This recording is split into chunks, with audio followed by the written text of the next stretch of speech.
Welcome to the Beautiful Step Podcast, where we run, stomp, tiptoe, and tango into the confusing but beautiful world of togetherness. We are your hosts, Kris and Charity. Now, let's go make our together even better. I fell in love with you the first moment I ever saw you. Yeah. No question. But then I proceeded, I think, to be scared of you for like 15 years, 20 years. And still sometimes. I totally believe that. I know. And sometimes, it kind of flashes in and out of being sort of scared of you. Now, what do you mean by that? Well, I think it's a complicated sort of fear. And I've heard guys talk about this too, where jokingly, scared of their wives or whatever. But I think it's complicated in that there's a fear of sort of letting you down. Sure. And then there was just a fear of maybe judgment, or a fear of, I don't know if it was, being found out for who I really was, or I don't know. It seemed like I had a very motivating fear of you. I understand the judgment piece of what you're saying, because I was a very judgmental person, and you kind of walked into a marriage with a person who had a lot of standards for moral things, like moral decisions. I had a lot of preconceived ideas of what was right and wrong going in. So yeah, the judgment thing, I think that's really valid. But I do think there's a phenomenon that I see a lot, and it kind of plays to this, like when you say, like guys say, they're scared of their wives or whatever. Right. And it's this weird dynamic that happens in marriages often, where it seems like the wife ends up playing the mother role. Yeah, no, I think that's so common. It's so common that it's a meme, right? You often hear a woman being like, I'm not going to be your mother. I'm not going to mother you. But I think what happened along the way for me is somehow, like I feared my mom, maybe it was an authority thing. Maybe it was fear of not being good enough, or approval or disapproval, those types of psychological constructs in your mind. I was looking at you for so many of those things. So to be, I guess, off of that, or have you look at me in any other way than I needed you to, I think definitely brought fear. It brought a fear of, and I categorize it as fear of you, right? Because here's the thing. Here's the reason why I think that guys need a mom. Young guys going into marriage don't really admit it, but they want to be mothered often. Maybe not every guy, but oftentimes.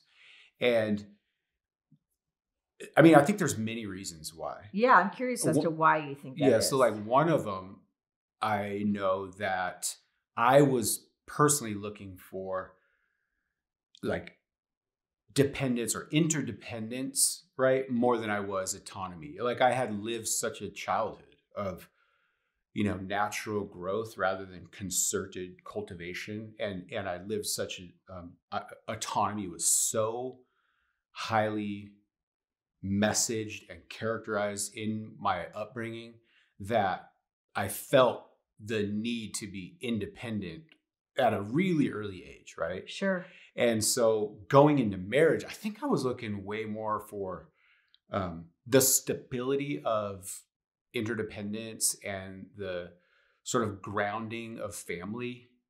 And, and so I had this, I needed sort of a reason to like grow up. And I think guys, I don't know if it's guys in general, probably I would say, at least a lot of the guys I know, my age, 50, maybe one of the reasons why they needed to be mothered early on in their marriages is because they felt so out of control. Wow. That they were like, I need not only someone telling me some rules here, but I also need a reason to sort of stop doing what I'm doing. Yeah, I hear that. I've heard that. We've raised 3 sons. And actually we've raised other foster kids that grew up in our home and, Sure. Aged out. And of those boys, I would hear that mantra pretty regularly, like that feeling of like when you're a male entering into adulthood, there is a concern. And then it seems to occur really quickly. It's like, okay, I'm going to go, do all the crazy shit. And then it comes pretty quickly after that on the heels of like, I really want to settle down and like, I'm kind of tired of this and I really don't want to keep doing this. That seems to happen pretty quickly. At least it has for our sons. Right. I don't hear them voice like I want a mother figure, but I do know that it is something that they're thinking about because they've voiced it in other ways to me, like about looking for that, like somebody who would make a good wife and a good mom and those kind of traits. Right. Some of the rhetoric in guys' circles is wife material, right? Is she wife material? And I mean, as derogatory as that may be, like the one role, one size fits all. Sure. We have sort of some hidden rules or some hidden, constructs that probably don't come out verbally for us, but we're saying like, is she wife material means, I mean, obviously, will she be able to mother children? But honestly, is it like, is she not going to cheat on me? Is she trustworthy and all that? But really, how well will she fill the role of the mothering that I need?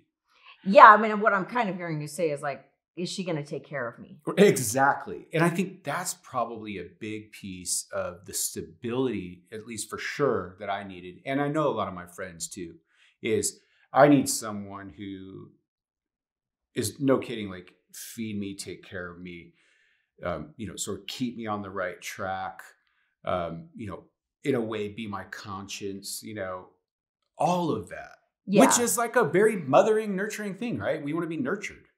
Yeah. I mean, that sounds like having an adolescent child. Like, make sure you still eat healthy and like, they have enough independence so you're not feeding them, but it is like, you're trying to remind them to like do the right thing. And how often do you tell me you're going to have to eat some vegetables, buddy? All the time. Still. So is that me forcing you into a mothering role, or is that just your intrinsic nature? Well, I think it is my intrinsic nature. I think there's a few things at play that I think about when when we talk about this. Is it's like, I would say that I don't know that I went into our marriage thinking I wanted to be your mom, but I do think that it is a role I did take on for like you said, 20 years. I think I played your mother. Right. Maybe even longer than that, honestly. And then there came a weird shift where it was like the environment changed. All of our kids were gone. And all of a sudden it became glaringly obvious to me that I was mothering you. And it became glaringly obvious to me that, I mean, just from an existential standpoint, that, God, the universe, is telling me I don't need to be mothered anymore because my mom died.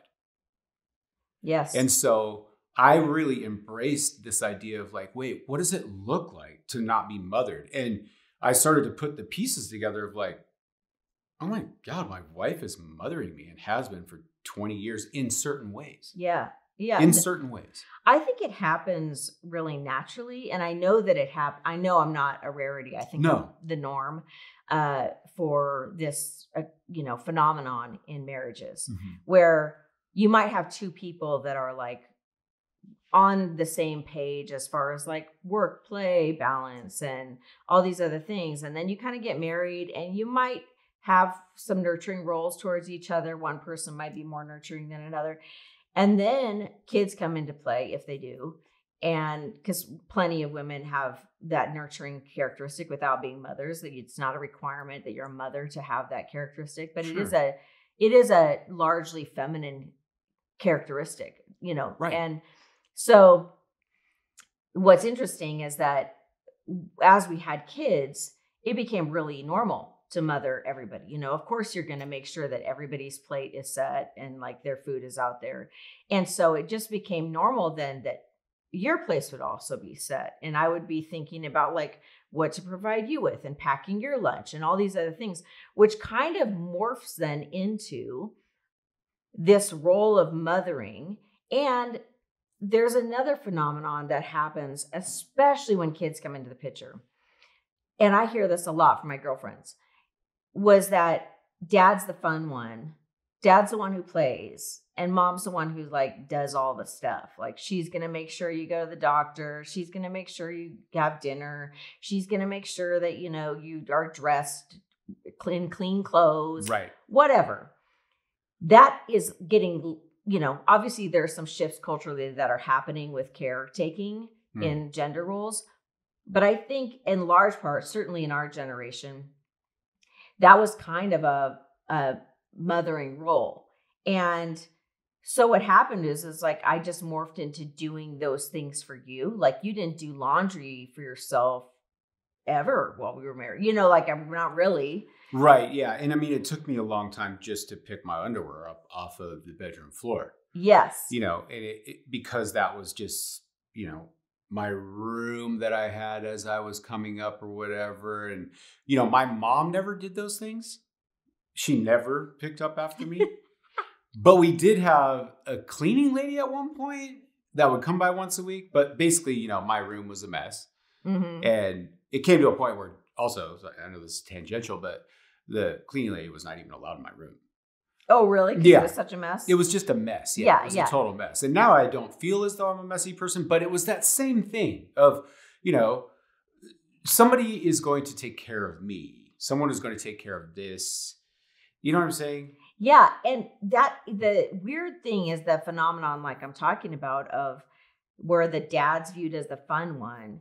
Yeah. I remember, having a lot of boys and only one girl. We had this interesting thing where you would take them to do really risky things, motorbiking, skateboarding. Right. And it was always really extreme, right? Like, our kids did some pretty extreme sports. And, yes. And I remember feeling like, oh my goodness, I'm freaking out. I'm the cautious one. And he's always pushing the boundaries of risk. I'm the one who's like, no, we can't stay out till 12 o'clock at night to go get ice cream. And you're like, no, we can. This is kind of like get these interesting roles in place of you're fun, I'm not fun. And that feels like this mothering thing. Like I was having to mother the whole family, even though you were a grown-ass adult. Right. You had another kid on your hands. Yes. And you had 4 kids in the house. Rather than just 3 in the house at that time. Yes. I felt like, why did I just get another kid? Oftentimes.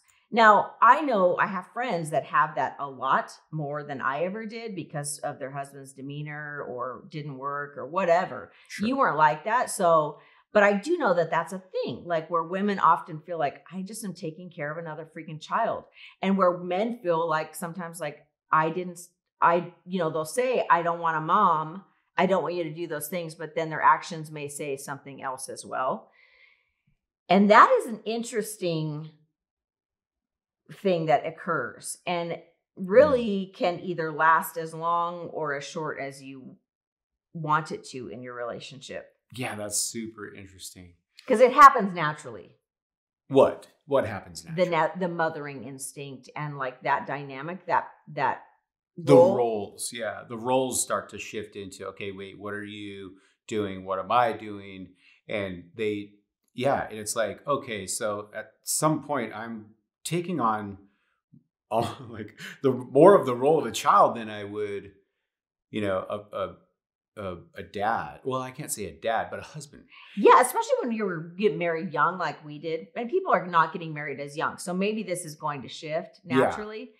But I mean, proven scientifically that men just mature much slower. Sure. They're delayed in their maturity, their emotional and social maturities. And so I think because we got married so young, I was 19, you were 21, but really that would mean you were like in the maturity, at least as young as me, if not younger than me. Sure. I mean, you had a lot of mature things about you, and I had a lot of immature things about me. Well, I would say I had a lot of experience with independence, making my own way, That's having true. to fend for myself, having to, feed myself, having to make my own money from the time I was, 12 years old, painting the inside of closets. I remember my mom took me to a church and she talked to this guy, Steve O'Donnell, and who I'm friends with to this day, who was a painter. And she was like, hey, do you have anything my kid can do? Do you have a job he could do Keep all him summer busy, long yeah. at 12 years old? And that was like the start of my tradesman career. Yeah. And then to go from there to having not seen my mom much at all in probably from 11th grade on, and just having a real independence and having to, if I wanted to go out to eat, I had to have my own money to do that kind of thing, And again, I don't know that I know that I couldn't say I was neglected. I was not neglected. No, you just had a single mom who was very busy. But I was raised in such a way that was independence was the thing that was an indication of maturity. And it was an indication that you're ready for anything. You can handle anything. Yeah. So you were very independent, your own car, your own business, your own mobile home when I married you. And motorcycle, my own motorcycle. Yeah. And none of those things I had ever done. So you, in a lot of ways, were much farther ahead of me that, in those areas of independence. But then you did strange things like didn't ever balance your checkbook. No. And when I met you, I was like totally thrown off because you didn't do your laundry really. You didn't, like socks, for instance, and even actually most of your clothes, like you didn't really want to wash them, even though you had a washer dryer.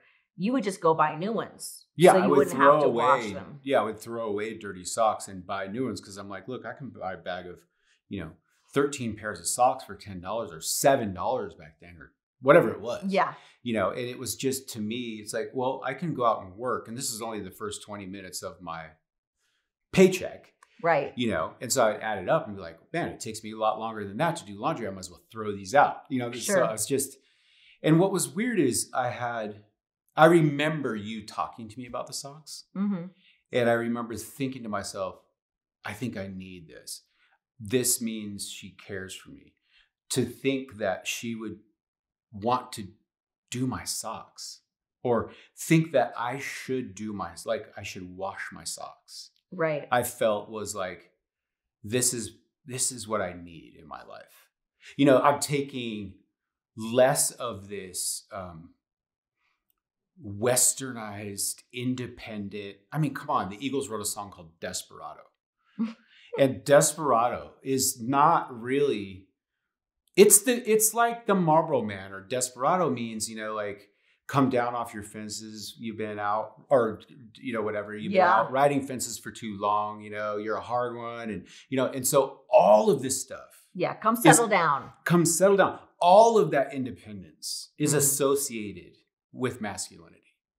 Yeah. And so when you're a young man, you're thinking the most masculine thing I can do is take no shit. Yeah. Is to answer to no one. Mm-hmm. Is to run my game as, however I want, right? It's the essential, like, not only is my house a bachelor pad, but my heart and my mind and my life are a bachelor pad, right? Yes. It's not until a young man begins to get a clue or decides that bachelor pad, that messy, out of control, I'm having the pizza guy serve me because I need to be served, like I want, all of these things, like, until that young man associates that less with masculinity and more with extending his childhood. Wow. He's just not really ready to enter into a relationship. But what's weird is you, as a young man, then you enter into a relationship thinking, I need a mom. So the childhood extends either way. Yeah, I was going to say, like, not ready. I don't know. I think you just do it, and then you do grow up because you realize, like, at some point, especially when you have kids, you realize, oh, wait, this is the trait of it. This is the characteristic of a child. Yes. Which you weren't able to see really maybe before. Right. Yeah. So I think the thing about it, though, because it seems to cause a lot of problems in marriages. What's that? The mothering role. Yeah. Of the husband and or the child, spouse. like, you have another child on your hands. Yeah.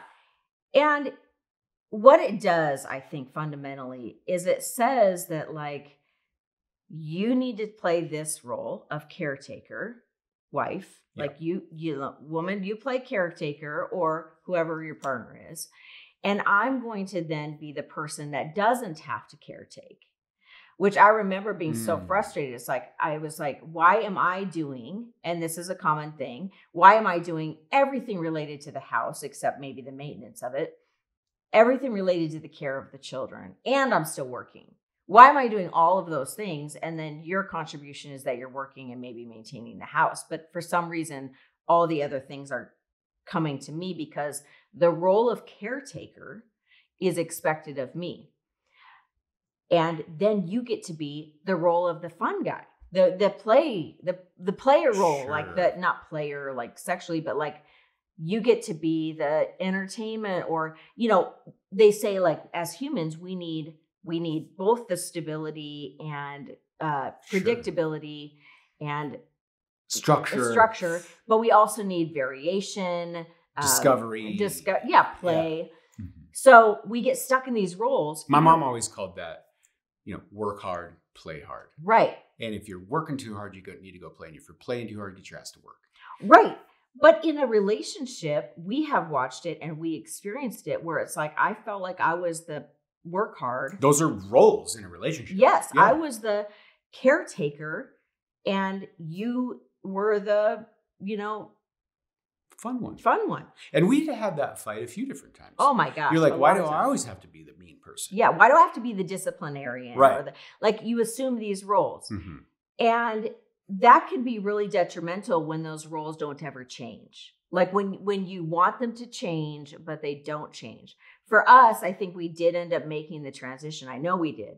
But the transition came when those external circumstances changed to where we both went, I don't need to be mothering you. You're a grown-ass adult. You don't want to be mothered, which has shifted. We both, something about us shifted where we had to then question the role that we were each playing. Right. And I would say that, especially nowadays, I mean, in the culture that we're living in, because, I mean, we had both come into our marriage with all of these cultural, familial constructs that we moralized all the time. Yes.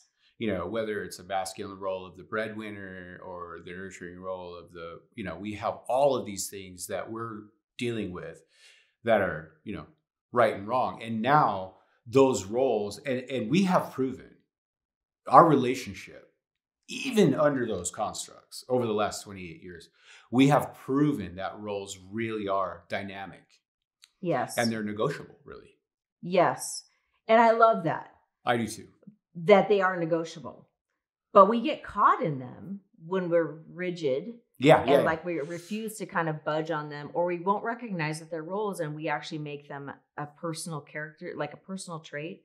So for instance, I think we didn't actually have the tools to look at what we were doing and say, that's just a role Charity's playing. That isn't Charity. Charity isn't caretaker.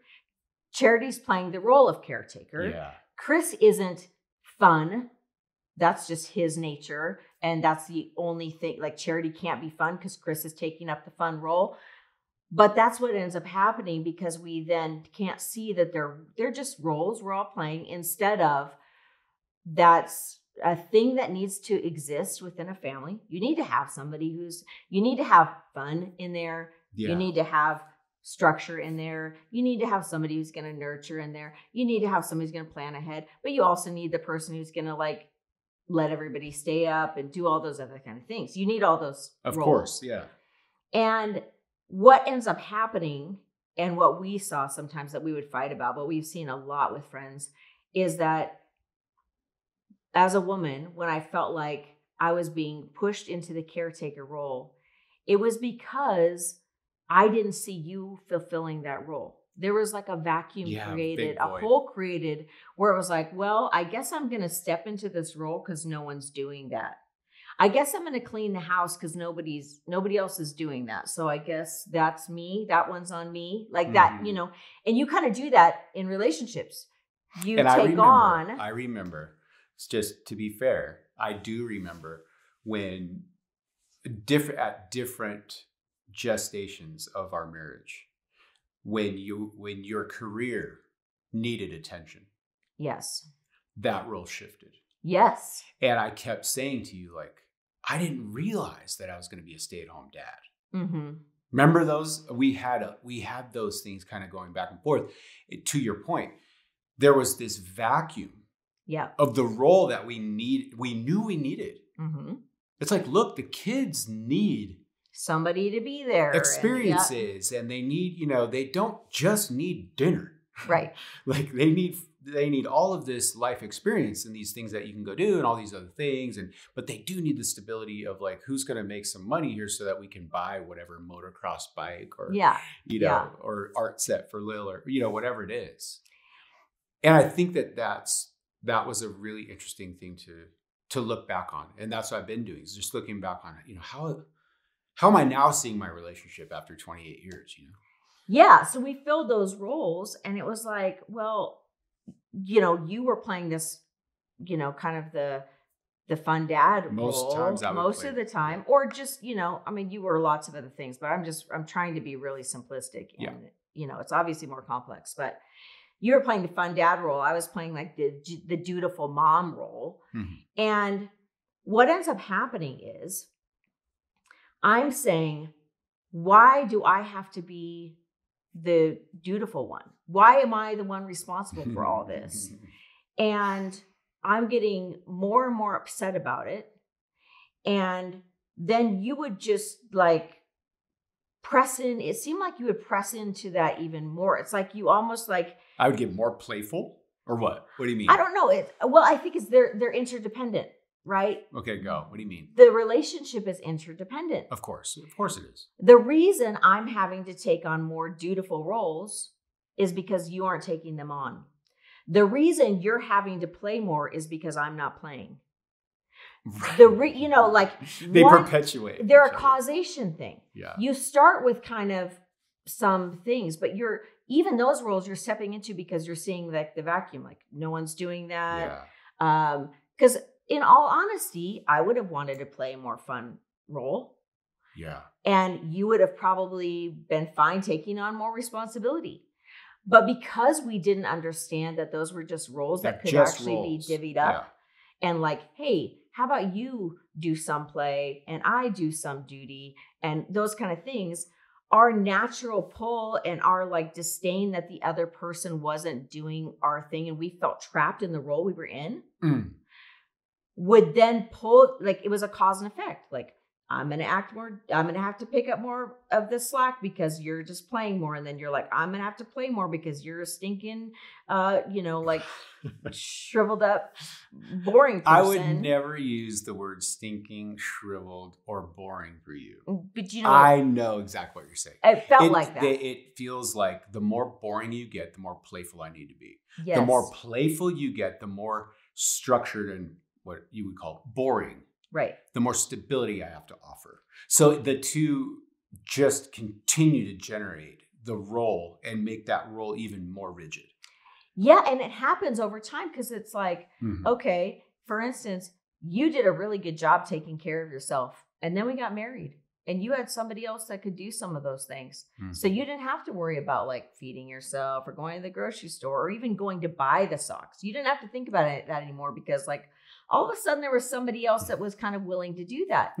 And then You're saying this with a twinge of resentment. Oh, yeah. Are you?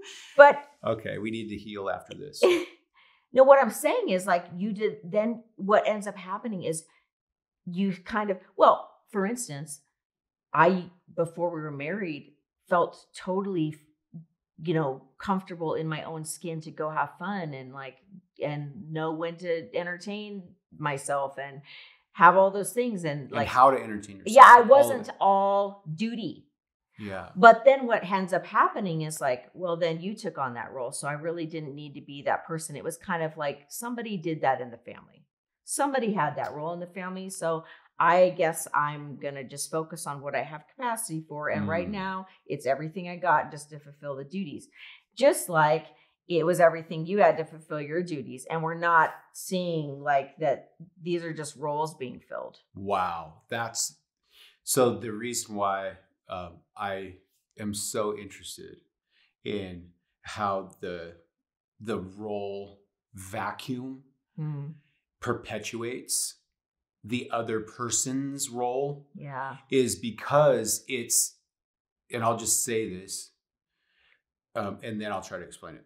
It's because when you play that rigid role, you have the threat of robbing that role from the other person. So, for instance, we've also had this struggle of one of us is going super fast. One of us is cruising along, business, go, start the business, start this, do that, go, go, go. And then the other person takes on this role of caution. Wait. Time, slow down. That's where a guy like me needs a mom, come on, mom, what should I do? And what happens in those lanes is the faster you go, the more cautious I want to be, or the faster I go, the more cautious you want to be. And what happens is, I think, especially as people get older and in a relationship, they go, you know what? I don't want to play that role anymore. I am so tired of being the cautious person. And that's what you were doing, especially, there was a lot of our marriage where you were like, I'm not going to be the bad guy. Yeah. I'm done playing this role. And what we didn't have was the tool to say, oh, that is just a role. And not only that, I just didn't see the fact that I was robbing you of opportunities or even maybe seasons of you discovering how funny and playful and, how smart you are in that way.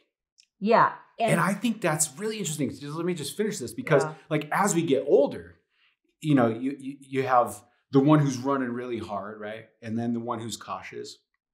And the danger for us would be, okay, Charity, you're going to keep on running. You're going to keep on running.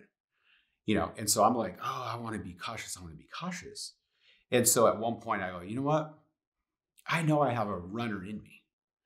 I know I have an entrepreneur in me. But this relationship has got me so stuck pigeonholed in a cautious role that I literally cannot explore that part of my personality. Wow.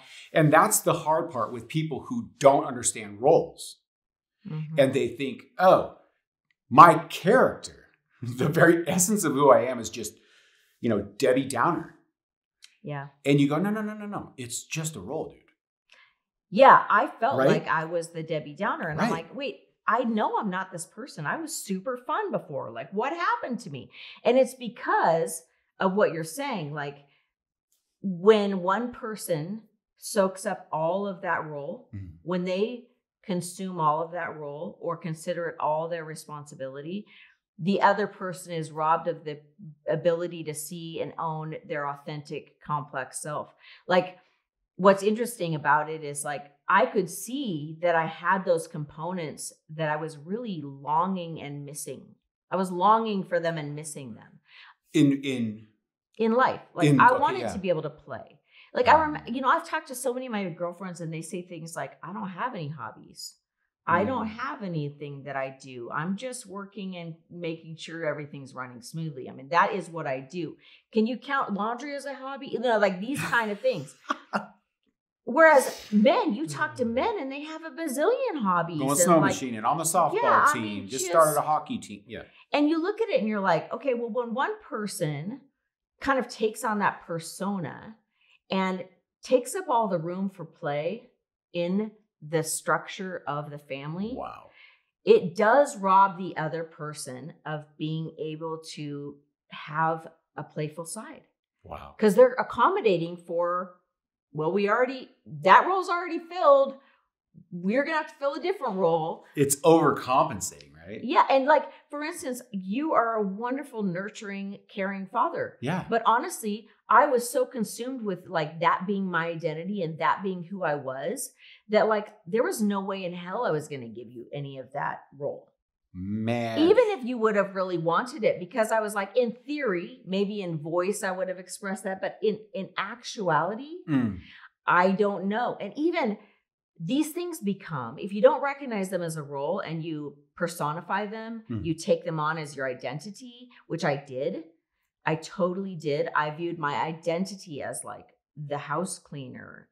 I also worked, but it was like the caretaker of the children. It was much more than a task or an activity. It was an identity. So I even remember you saying, let's hire a housekeeper.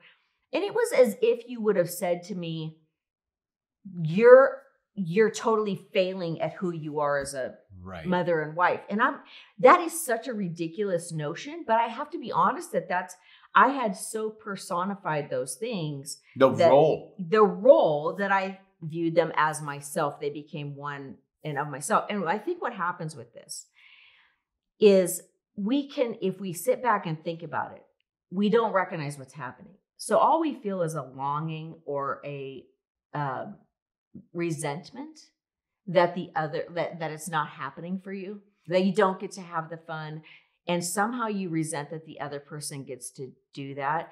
And you go, well, I'm a complex person. I should be able to do all these things. I should have fun in my life and variety and stability. I can do all of these things.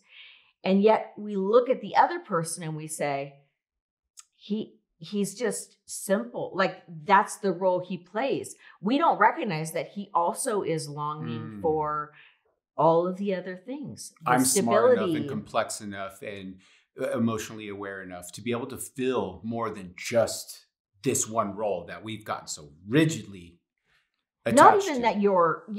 that you're capable, but that you actually also long for those. Yes, that we're all the most satisfied when we're fulfilling all the complex roles within our own lives and identities that we need to have, instead of being pigeonholed into these like, well, this is what you do and this is what I do, and now that's who we've become. Man, I remember, speaking of sort of roles becoming your identity. Yeah. And I've said this before, but I do remember one time coming home, you were raising kids, and I don't want to betray your privacy here. And we can try to figure out how to unpack this, but I do remember walking up the stairs, coming into the kitchen, you were on your knees crying. And you were so frustrated with being home all day long. And the kids were getting to that point where they were tying their shoes and they were doing these kinds of things where it was like, you felt like you were, I don't know that I can say that you felt like you were in the wrong role, but you were looking for more. You were, you know what I mean? Which is crazy because I don't remember that scenario, but it's crazy because you think about it and you're like, during those times, I was working. Yes, and you were, but only part-time. And I know, I'm sorry to interrupt, but I have to sort of tee this up for you, because I know that you said to me, I was not created to be a stay-at-home mom. Yes, I can't even count how many times I said that to you. There was 1 year of our children being little that I actually stayed home full time, and I think worked from home or something. But I just couldn't stand that. Yes. But I have other friends that love that. Yeah. But I wanted more and different things than just doing that. And what I resented was like, even that at any point I would be pigeonholed into that, which I didn't feel represented who I was. And I kept on, because I saw this in you. I always saw your potential. I saw your, your ingenuity, your work ethic, your ability, Well, you just saw my desire too. Like, and your you know, desire. yeah. And what I did was it would synthesize all the way down into, baby, you have to be yourself. Yeah. You have to be how God created you. Right. And what happened is you were dealing with this sort of like feeling of like, I'm not being myself. Like there's this inauthenticity or this dishonesty with like my truest, deepest self. Yes. Right? But then I was also dealing with the construct of like, but I think my identity is this quintessential mother who's staying at home and doing all of these things. Because that is good. That is the role. That was the moral. Yeah. It had a moral component to and it. So we were dealing, and that's the thing I guess what I'm getting at today is that we were dealing with so much of those roles, right? That as we were coming up, were definitely moralized. They said way more about your character than they did about what was needed within an interdependent family. And just behaviors that I know that I'm capable of and that I would probably really enjoy, whether that's nurture or play or intellect or, whatever those things are. I know that I'm a complex enough person to be able to fill those roles. But yet, there's this sort of stringent, rigid right and wrong. I remember I used to tell people I sew. Yeah. You're a great seamster. Is it seamster? Taylor. Okay. And, one of my dreams, I would love to be able to make my daughter a wedding dress. I mean, that would be just unbelievable. Yes. Right. And that's so much more of a feminine role in Western culture than it is the masculine role. Which is crazy. Right. Yeah. And you're super good at going out and making a ton of money and starting businesses and, having a lot of being used to, having a lot of power and knowing when to take and give power and stuff like that, which is such a masculine role. In our society. Yeah. And I just love the fact that, we're living in this world now where those things are negotiable and they're definitely dynamic. But I think back to this idea of you mothering me. Mm-hmm. I mean, we've come a long way. Yeah. Well, our roles have shifted. And I feel like I started out needing, in a way, to fear you. Why do you think that is? Because I think it was the most motivating emotion that I could even muster as a kid. Wow. So it was like that, you just know you kind of you want to settle down, you need the structure, and you fulfill what that person is kind of setting life up for. Yeah. And I think that, it's just hard because there's so much of me that wants to apologize to you for that. Putting you in that space of being a person who's like, I want to be close to you. I don't want you to fear me, And it's just, I think it's really unfortunate, right? That I walked into marriage so childish. Well, I did too. I mean, we both, it's not like you did this and I wasn't a part of that. I mean, I think I took on those things and I had really ridiculous notions of self-righteousness and, if I could do this and, and honestly, I'm a control freak by nature.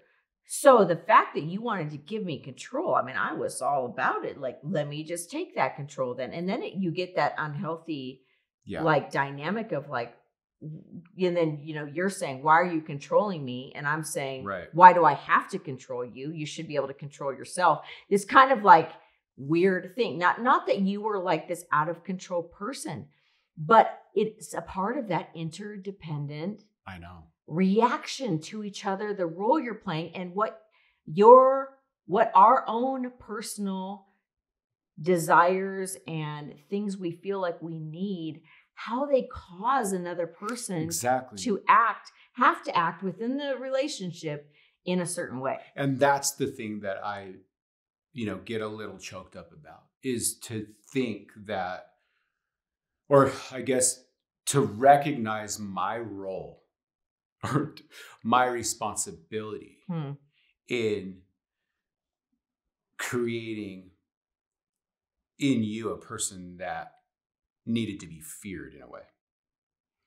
Yeah. And I know you don't see that. Yeah. But what I'm saying is my role perpetuated the fact that you were like, I've got to be the disciplinarian. I've got to be the stability lady. I've got to be kind of scary.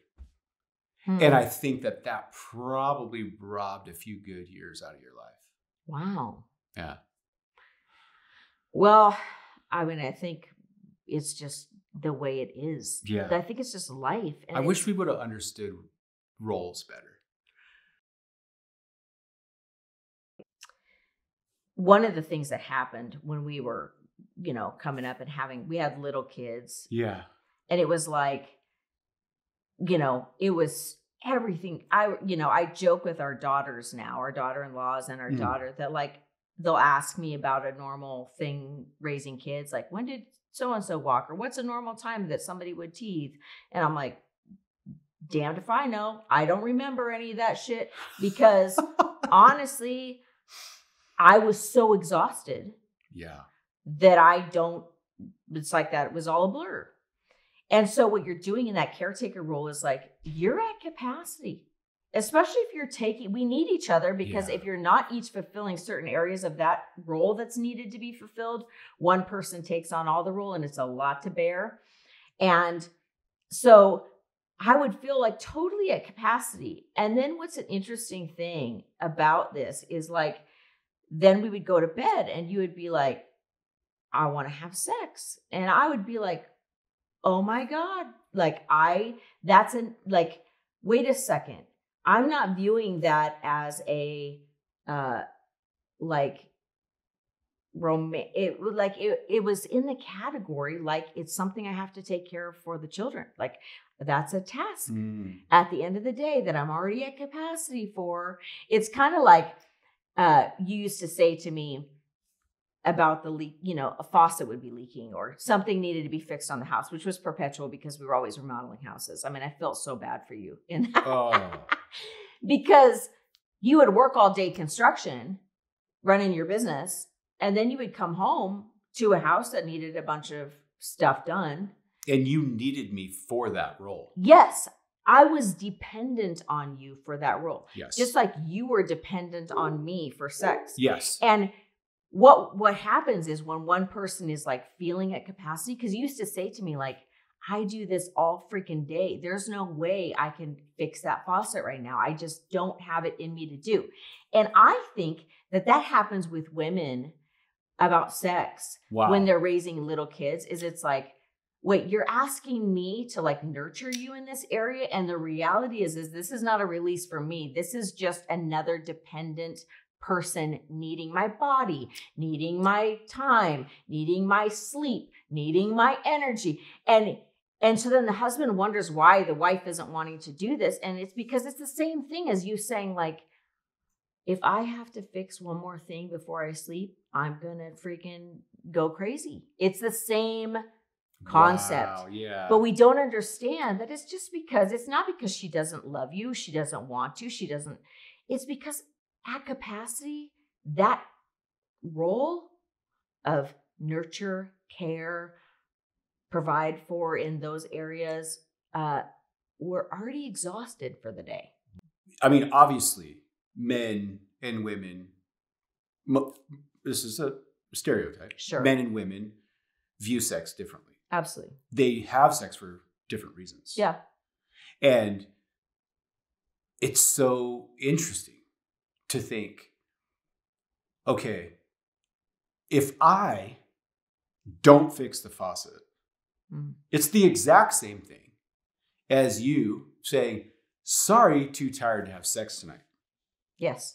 Which goes crazy in my mind because I'm thinking to myself, okay, if we had the tool to understand role dynamics, what I could have done is I could have taken on more of the roles of empathy and nurture Caretaking. and those kind of things, so that you had more to give in this area over here, which I would call, sex. Well, we used to joke about this. It was like, hey, you want to get laid? Go do the dishes. And guys say it all the time. My wife started taking off her shirt as soon as I put the baseboard on and started painting it. It's not a mystery. Yeah. The reason that is because you just relieved some of the pressure I was feeling. And now I have capacity. I have room. I have more capacity. I have room for you in that area now, because it's like you relieved something for me. Wow. But that's because we consider it a role. If you just look at it as a role and you say, like, how can we share this so that neither one of us are pigeonholed? Right. I mean, I love that thought of, like, if we would have had the tools, we could have sat down and said, I'm tired of playing the really, like, kind of disciplinarian, like, naysayer role. Right. I want to switch it up a little bit. I want you to, like, help me not have to do that as much right now, which means you need to do a part of that because it still has to be fulfilled. Right. Yeah. Because just to bring balance in the home and to bring sort of, I don't know, what would you call it? Equity or whatever in the relationship. Like, it's only fair or whatever. Yeah. To be able to look at roles and say, okay, look, I can pick up, I can play that role. Mm-hmm. I know that I'm a dynamic and, smart enough and, self-aware enough person to be able to play some roles that you're no longer willing or able, or the roles have shifted, right? Like the dynamics of the relationship and the culture, and our kids have moved out. The roles are not static. Yes. And they can't be, or it's a relationship killer, because you grow and you change and your circumstances grow and change. Which is why I love the idea of, like, playing the role. Yes. You're just playing a role. I really love this. Yeah. And we got this from Esther Perel, who's just phenomenal. But we were really like, wow, if we would have had those tools, that would have been a game changer for us. Absolutely. And I think it can be a game changer for people now. Absolutely. To say, listen, if I'm, going back to my, 15-year ago self, if I was going to be able to say, hey, listen, I want to reclaim some of my youthfulness and my playfulness. How can you help me do that? Yeah. What can you relinquish of that part of our family's lives that I can take on, and you take on kind of the more stable, predictable side in this area, so that I can take on some, and we can share those roles more effectively. And then they become not a personalized identity of any one person. We can't then use them to fight with each other or villainize each other. Like, you always get to do this and I always have to do this. Yeah. You get rid of some of that when you have really shared roles. So interesting. I know that the times I've been out of work or not have a job or running a business, the overwhelming sense of guilt, the overwhelming sense of doing wrong is present or has been present. And it's so much because of the role that I self-inflict, right? The role the provider role. Yeah, the breadwinner, the provider, all of that role, which so much of that is so good. So much of that is so core to just humanity, but especially, I think, men. The provider role. The provider, and like, man, you have a contribution and all that. It doesn't mean you have to be the only provider or even the primary provider. And it doesn't mean that just money is the thing you provide. Yes. Which it took me so long to get comfortable with that idea. Yeah. That the dynamic shift between who is the breadwinner in our home has been like ping pong.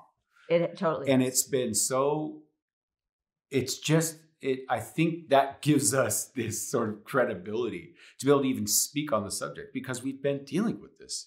Yes. And I guess it would, if I were to give someone a tool, like as we sort of synthesize this, the first thing I would tell a young couple is to not moralize the roles. I love that. That you will be forced to play if you want to make this thing great. Yeah. If you want it to be, balanced, and you want it to, you want to raise your kids right, and you don't want to, stomp all over your wife's heart, be really careful with how you moralize those roles. Yeah, they're not good or bad. They're neutral. Yeah, they're just a job. Yep. Think of them as individual jobs that don't belong to any one person. Yes. They're just tasks within the family structure. I love that. Yeah. Really helpful. Yeah. And I would also say, check why you fear your wife. Ask yourself, do I fear her? And if I do, why? Yeah. What do they do with that once they come, like, let's say they do have that revelation? I think they probably want to be mothered. And it's a maturity thing. Mm-hmm. I think the last thing I would say in summary is just that the thing that stuck out to me the most was how much, and I don't think we recognize this, how much it was causational. Like it was causal. Like how much my actions created your actions and your actions created my actions. Yeah. And the only way to stop that push-pull, like I'm going to act more playful because you're being too rigid, or I'm going to have to take on and be more rigid because you're being too playful and risky. Yeah. I'm going to have to be more protective because I feel like you're risky. The only way to stop that madness is to go, what are you feeling risky about? Why do you feel like you have to protect that? Having those real conversations and then saying like, maybe we need to rethink the roles we're playing and see them for what they are, as interdependent. And the only way to stop that interdependent cycle or to shift it to a better approach is to realize like, oh, that means I have to change what I'm doing. Yeah. I can't take up all the space for that role. You have to change what you're doing. And, I love that. And we'll have more balance, and we will feel like more authentic people who are in a relationship as our whole selves. Yes. Exploring our whole selves and getting to know more aspects of our own personality and not just being, pigeonholed into one role. And I believe that will create such a better outcome.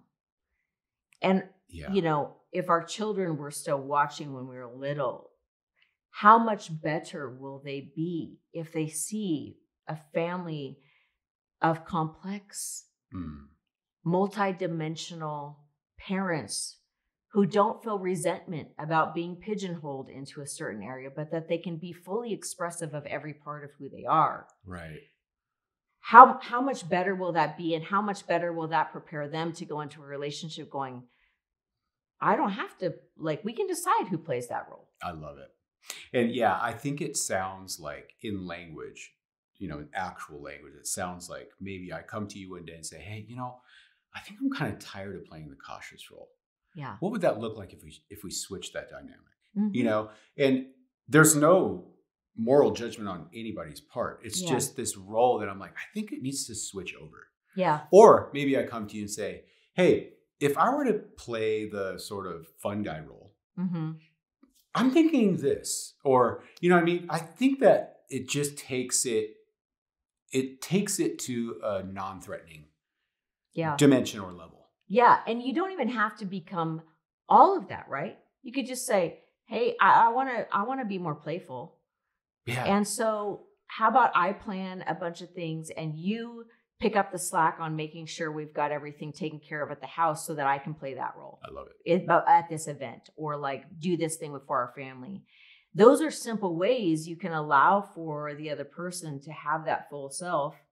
I remember our friends, it was it always just pissed me off to no end when I would hear Dad say, well, I'm going to be babysitting.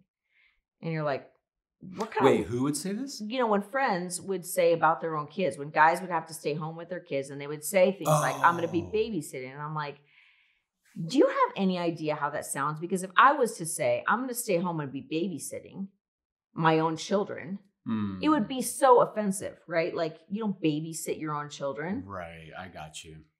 Like I should be doing something else. Well, like it's somebody else's kids. Like it's like this, like it's not your responsibility because this is a different kind of job than a normal caretaker parent role. And so I would hear this and I'd be like, that's not babysitting, dude. They're your kids. You're being a parent. That's what they call parenting.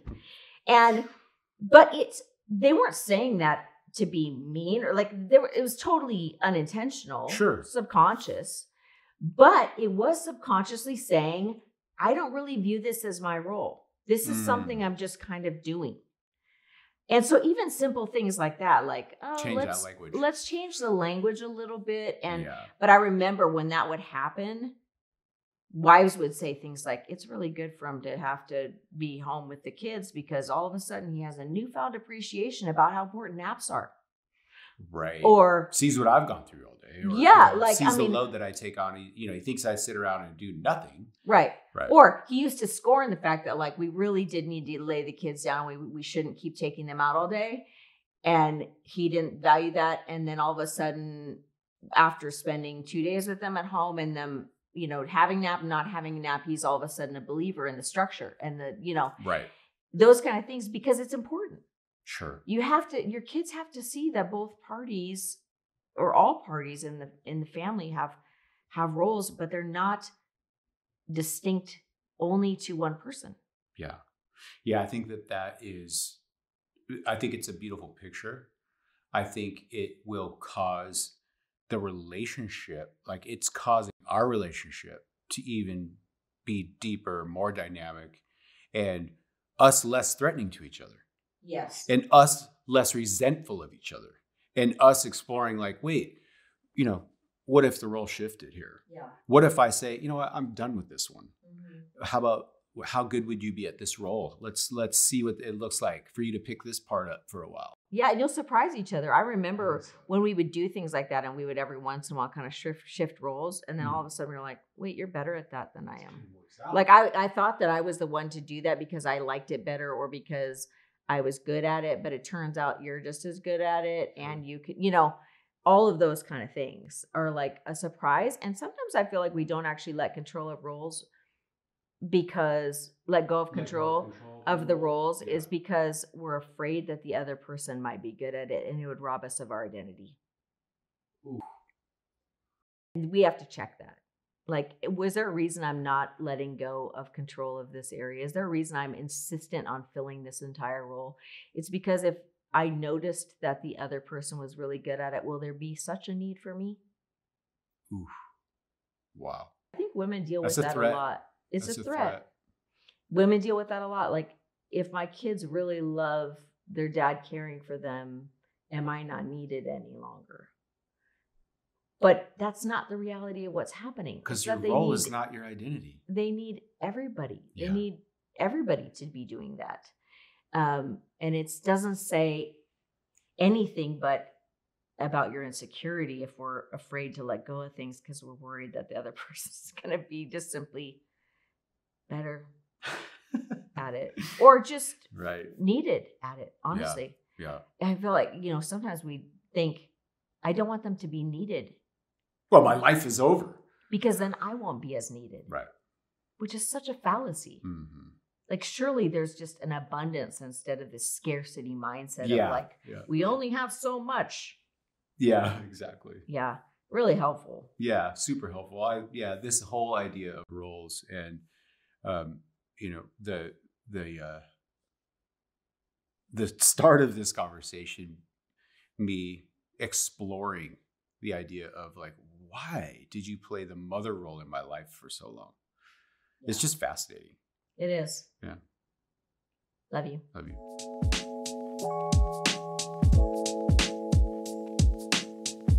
Wait, babe, wait. How do we end this? By saying thank you. Okay, you guys are awesome. Thank you. There's nothing more encouraging than you hitting that like button and commenting. And don't forget to subscribe. And I know there's more. You have a list. Might as well go down the list. Right. Okay. Watch the video of this podcast on our Beautiful Steph YouTube channel or on our website where you can actually download transcripts and show notes of the episode. And don't forget to follow us on Facebook and Instagram. If today's episode made your together even better, tell someone.